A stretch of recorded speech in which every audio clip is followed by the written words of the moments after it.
तलवारों पे सर वार दिए, अंगारों पे जिस्म जलाया है।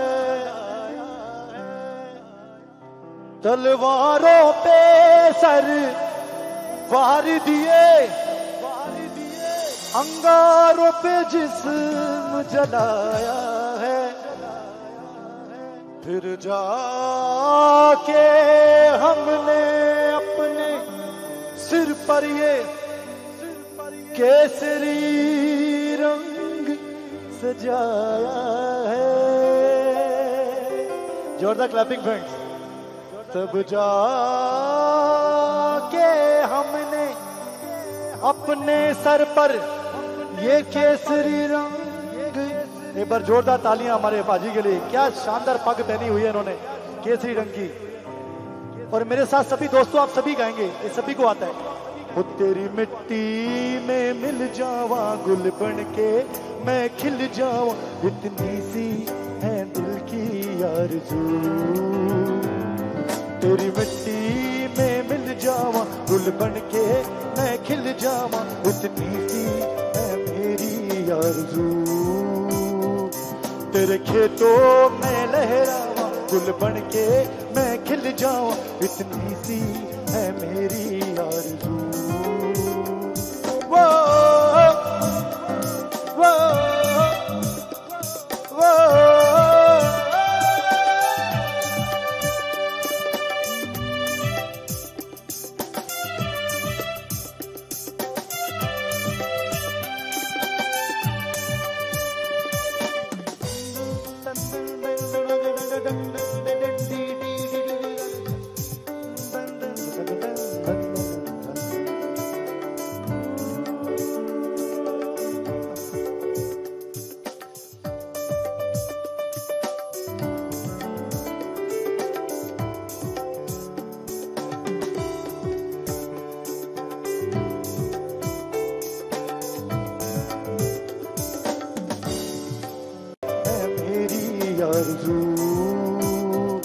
तेरे खेतों में लहरावा गुल बन के मैं खिल जाऊं, इतनी सी है मेरी आरज़ू।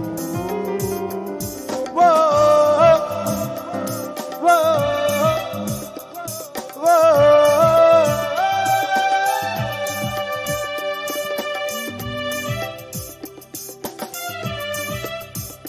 जोरदार तालियां बजती रहनी चाहिए।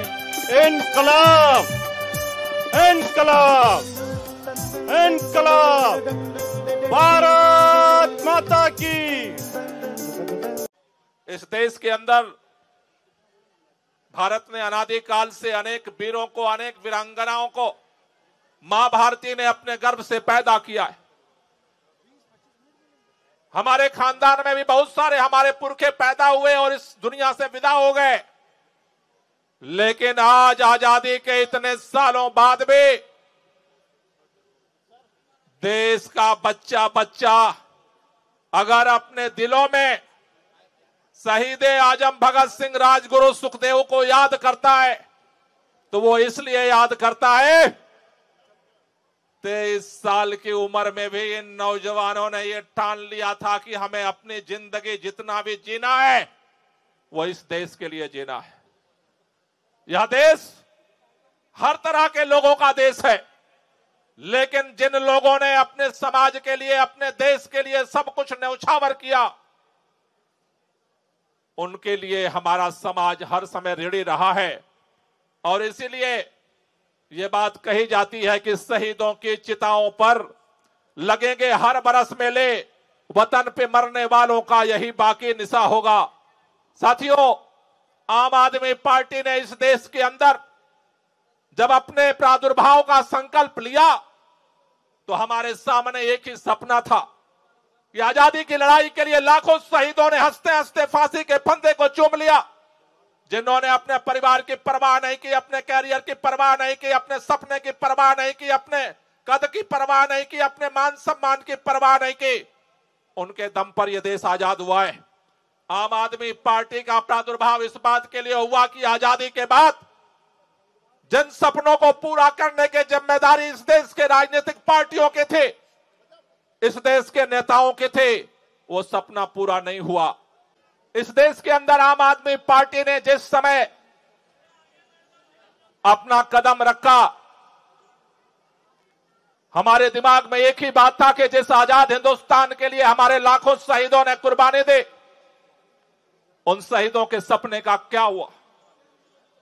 आजादी के बाद से अलग अलग पार्टियां बनी, इस देश के अंदर अलग अलग पार्टियों की सरकार बनी, अलग अलग राज्यों में सरकार बने, लेकिन जो इस देश के अंदर आजादी के नायकों का सपना था कि आजादी के बाद इस हिंदुस्तान के गरीब के लोगों को गरीबी से मुक्ति मिलेगी, आजादी के बाद इस देश के अंदर जो जाति का भेदभाव है खत्म होगा, आजादी के बाद इस देश के अंदर जो धर्म के आधार पर नफरत है वो खत्म होगी, आजादी के बाद जो महिला पुरुष को लेकर के अलग अलग विभेद है वो खत्म होगा, आजादी के बाद हर बच्चे को शिक्षा की गारंटी होगी, हर बच्चे को रोजगार की गारंटी होगी, किसान के तरक्की की गारंटी होगी, मजदूर के सम्मान की गारंटी होगी। लेकिन आजादी के बाद साल तो बदलते रहे, सरकारें तो बदलती रही, लेकिन सपना शहीदों का अधूरा रहा।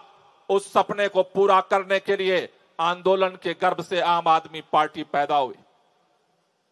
लेकिन आम आदमी पार्टी ने आप सब लोगों के उन शहीदों का सपना लेकर के, आपका समर्थन लेकर के, आपका प्यार लेकर के अपने संघर्ष को शुरू किया। और हमें इस बात की खुशी है कि सबसे कम समय में इस देश के अंदर एक नए संकल्प के साथ आम आदमी पार्टी ने दिल्ली से पंजाब, पंजाब से गोवा, गोवा से गुजरात होते हुए जम्मू कश्मीर पहुंच करके इस देश के अंदर 5 राज्यों में अपनी दस्तक दी और देश के अंदर राष्ट्रीय पार्टी बना करके आम आदमी पार्टी ने संघर्ष को अपने मुकाम तक पहुंचाया।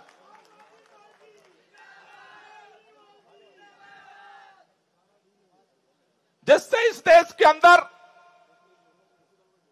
जो लोग इस देश के संविधान को, लोकतंत्र को, शहीदों के सपनों को कुचल करके अपनी तानाशाही को, अपने सपनों को पूरा करना चाहते हैं, बेचैन हो गए और उन्होंने चारों तरफ से चक्रव्यूह रचा।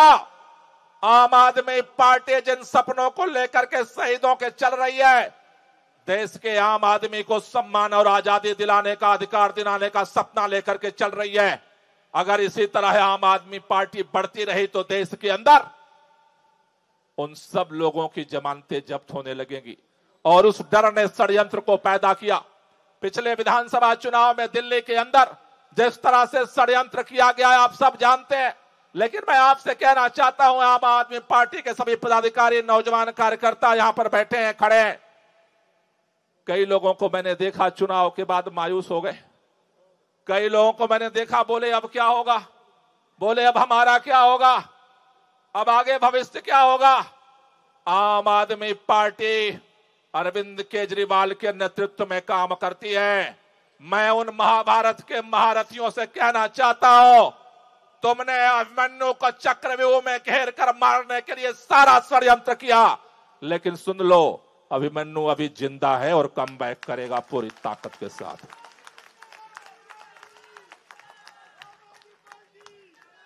और उसकी ताकत कौन है? उसकी ताकत है शहीद आजम भगत सिंह, उसकी ताकत है सुखदेव, उसकी ताकत है राजगुरु, उसकी ताकत है इस देश के मातृ वतन के लिए कुर्बानी देने वाले लाखों शहीद, जिन्होंने भारतीय जनता पार्टी की तानाशाही तो छोड़ो, अंग्रेजों की तानाशाही का मुकाबला किया। हमारे पांव में एक कांटा चुभ जाता है, मुंह से आह निकल जाती है। एक बार सोचो, इन 3 वीरों को जब फांसी का फंदा सामने था और वो मुस्कुरा रहे थे, हम उसी के वंशज हैं, हम उसी की औलाद हैं। अरे जब उन्होंने ब्रिटानिया साम्राज्य के सारे तानाशाही को नस्तानाबूद करके देश को आजाद करा लिया, आम आदमी पार्टी जब तक उन शहीदों का सपना पूरा नहीं होती है, इस मिशन को जारी रखेगी। आज के दिन को शहादत दिवस माना जाता है क्योंकि 3 बहुत बड़े स्वतंत्रता सेनानी भगत सिंह, सुखदेव, राजगुरु, तीनों को आज ही के दिन फांसी की सजा दी थी अंग्रेजों ने, और वो हंसते हंसते फांसी के फंदे को उन्होंने चूम लिया। उस वक्त के पूरे भारतवर्ष को नहीं, पूरी दुनिया के लोगों को उन लोगों ने अपने शहादत से इंस्पायर किया था। लेकिन आज 100 साल हो गए लगभग, 100 साल के बाद भी आज के एक एक नौजवान के दिल के अंदर भगत सिंह बसते हैं।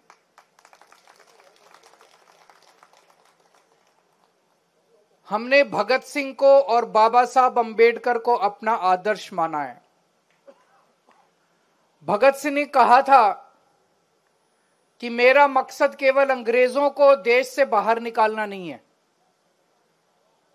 मेरा मकसद एक नया समाज गठित करना है जहां सबको बराबरी का अधिकार हो, गरीबों को उनका हक मिले, कोई गरीब ना रहे, सबको अच्छी शिक्षा मिले, अच्छी स्वास्थ्य सेवाएं मिले, सबको बरा जाति धर्म की भेदभाव नहीं होना चाहिए। उन्होंने कहा था कि अगर हमने ऐसे समाज का निर्माण नहीं किया तो अंग्रेजों के बाद ये गोरे अंग्रेज चले जाएंगे और काले अंग्रेज आके बैठ जाएंगे। उनको पता था कि ये होने वाला है। सोचो, उन्होंने 100 साल पहले बोल दिया था और आज हमारे देश के अंदर वही हो रहा है।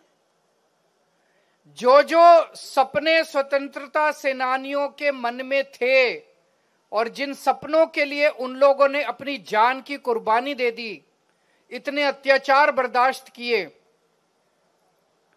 आज उनका एक भी सपना पूरा नहीं हो रहा, एक भी उल्टी दिशा में गंगा बहनी चालू हो गई है।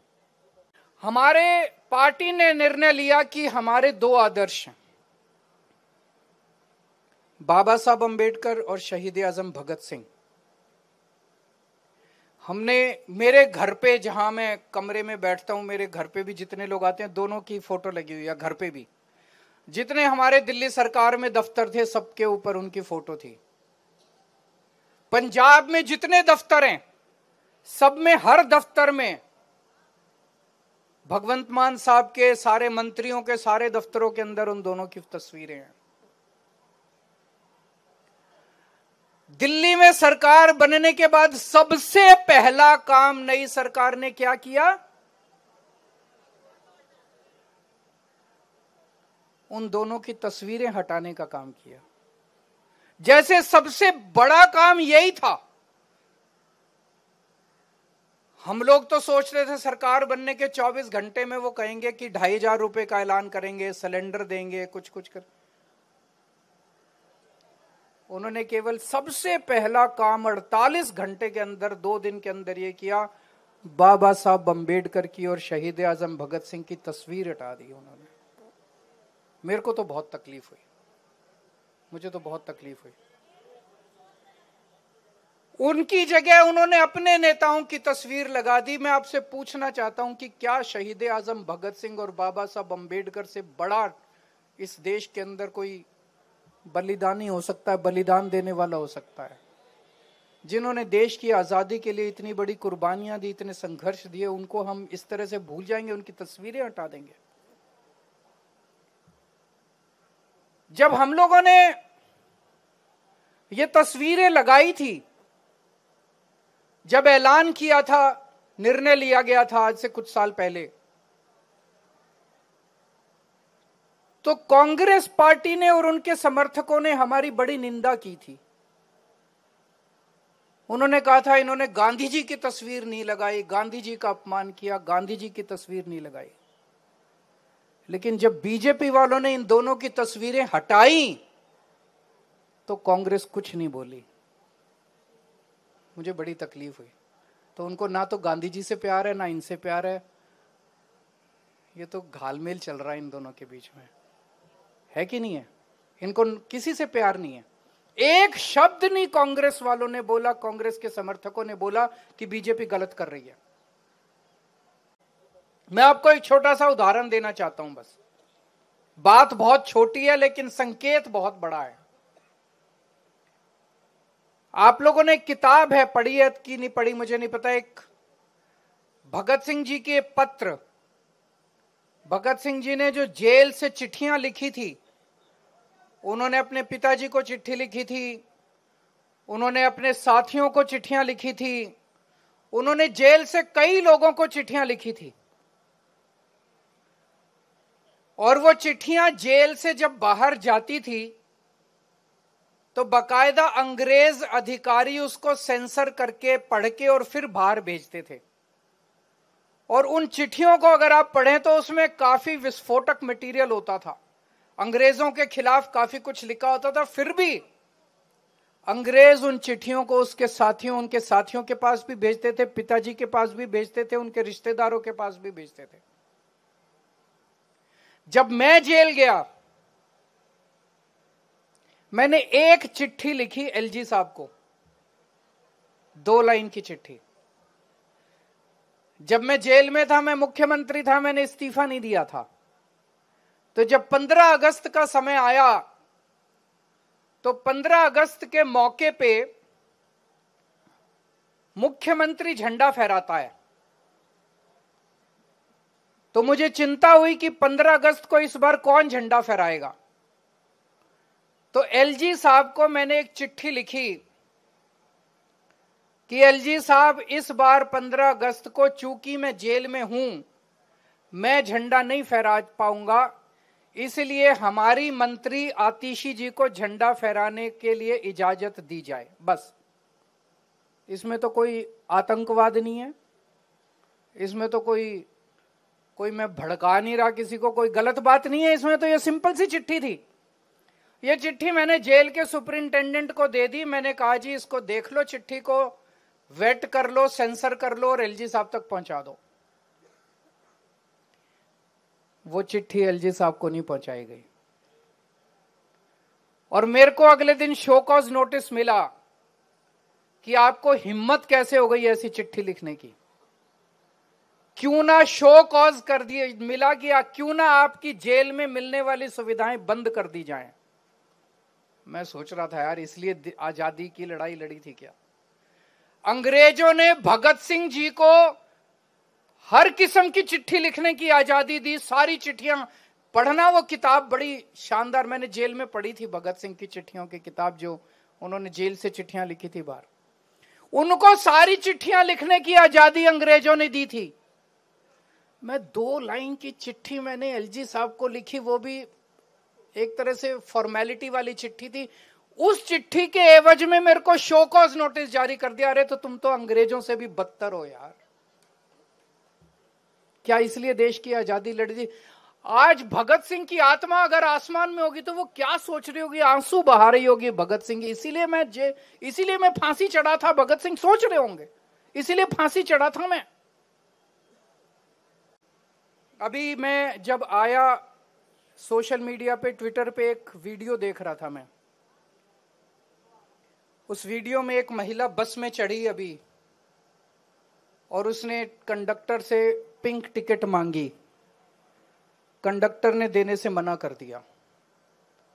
कंडक्टर ने बोला कि हमें ऊपर से आदेश आया है कि जिन जिन महिलाओं के पास फोन है उनको टिकट नहीं देनी, वो फोन पे ऐप डाउनलोड करके ऐप से टिकट ले ले।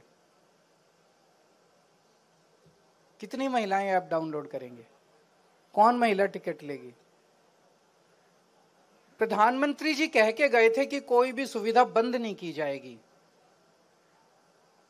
मैं उन्हें अपील करना चाहता हूं कि आपका बड़प्पन तब है जब आप कुछ नई सुविधाएं दें। जो आज मौजूदा सुविधाएं दिल्ली के लोगों को मिल रही हैं वो बंद ना करें। लाखों लाखों महिलाएं रोज दिल्ली की बसों के अंदर सफर करती हैं। बहुत सारी महिलाएं हैं जो इस फ्री बस सफर की वजह से दूर दूर तक अब नौकरी करने लगी हैं, अपना काम धंधा करने लगी हैं। दूर दूर जाके भाई कई बेटियां ऐसी हैं जो कॉलेज की पढ़ाई अब कर पा रही हैं। उन सबको तकलीफ होगी अगर फ्री बस का सफर बंद कर दिया गया। आपने कहा था 8 मार्च को 2500 रुपए आपके अकाउंट में आ जाएंगे, लोग उसकी इंतजार करते रह गए। आपने कहा था होली पे गैस का सिलेंडर मिलेगा, लोग इसकी इंतजार करते रह गए। जो वादे आपने किए थे वो वादे पूरे करो ना। आप पुरानी सुविधाओं को भी बंद करते जा रहे हो, ये तो धोखा हो जाएगा लोगों के साथ, ये तो सही नहीं है। तो मेरी आप सब लोगों से, खासकर आम आदमी पार्टी के कार्यकर्ताओं से आज शहादत दिवस के अवसर पे निवेदन है, अपील है कि हमारी पार्टी सत्ता के लिए नहीं आई थी, सत्ता से पैसे, पैसे से सत्ता, इसके लिए नहीं आई। हमारी पार्टी बाबा साहब अंबेडकर और शहीद आजम भगत सिंह के सपनों को पूरा करने के लिए आई है। और ये ऐसे नहीं पूरे होंगे, उसके लिए बहुत बड़ी बड़ी कुर्बानियां देनी पड़ेंगी, लड़ना पड़ेगा, संघर्ष करना पड़ेगा। और आज हमारी पार्टी का एक एक कार्यकर्ता वो संघर्ष कर रहा है, चाहे वो सड़क पे कर रहा हो, चाहे असेंबली के अंदर बैठ के कर रहा हो, चाहे संसद के अंदर जब संजय सिंह दहाड़ते हैं तो पूरा देश सुनता है उनको कि किस तरह से ये संघर्ष करते रहना पड़ेगा हम लोगों को। और मैं पूरी तरह, मुझे विश्वास है कि जब आज के दौर का इतिहास लिखा जाएगा तो ये लिखा जाएगा कि केवल आम आदमी पार्टी थी जिसने इन क्रूर शासकों के खिलाफ संघर्ष किया और लड़ाई लड़ी थी। चुनाव के परिणाम आए हुए अभी करीब 1.5 महीने हो गए हैं, और अगर आप 1.5 महीने का आकलन करेंगे तो आप याद कीजिए, जब 2015 में हमारी पहली बहुमत की सरकार थी, जब 2015 में फरवरी में हमारी सरकार बनी थी, तो एक एक दिल्ली वासी की शक्ल पे खुशी थी, जोश था।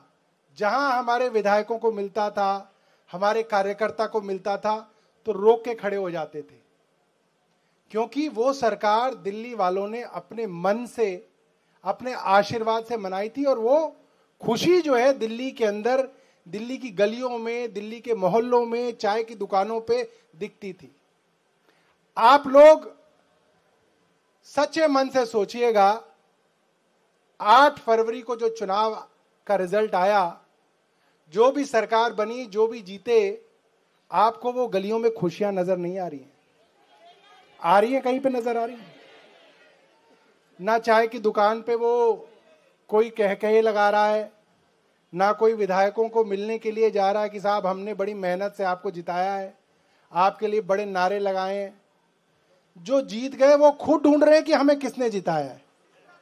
आपने देखा, हमारे यहाँ जो विधायक जीती हैं, वो जहां जाती है वहां कहती है कि मैं तुम्हें देख लूंगी, तुमने मुझे हराने की कोशिश की थी।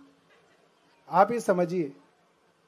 और हमारे हारे हुए विधायक जहां जाते हैं वहां पे लोग पकड़ के खड़े हो जाते हैं, आंखों से आंसू गिरने लग जाते हैं, गले लग के रोने लग जाते हैं, कहते हैं भाई आप कैसे हार गए, हमने तो आपको वोट दिया था। ये हम लोगों की बहुत बड़ी जीत है कि आज हमारी हार का चर्चा जो है उनकी जीत से ज्यादा हो रहा है। और दूसरी बात, अगर हम ये भी देख लें, पुलिस का इस्तेमाल, इलेक्शन कमीशन का इस्तेमाल, पैसे का इस्तेमाल, प्रशासन का इस्तेमाल, गुंडागर्दी का इस्तेमाल, सब चीजें इस्तेमाल करके अगर आप रिजल्ट भी मान लें कि ये रिजल्ट सही है, तो आम आदमी पार्टी के 43.5% वोट है और भारतीय जनता पार्टी के 45.5% वोट है। 2% का फर्क है, सिर्फ 2% का। क्या होते हैं 2%? 10 साल की सरकार के बाद, हर तरीके का हथकंडा अपनाने के बाद सिर्फ 2% का फर्क है आम आदमी पार्टी और भारतीय जनता पार्टी में।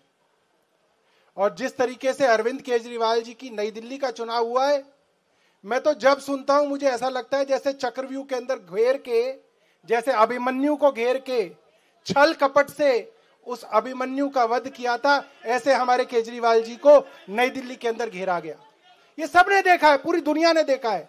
ऐसा नहीं है कि हमने, पूरी दुनिया ने देखा है।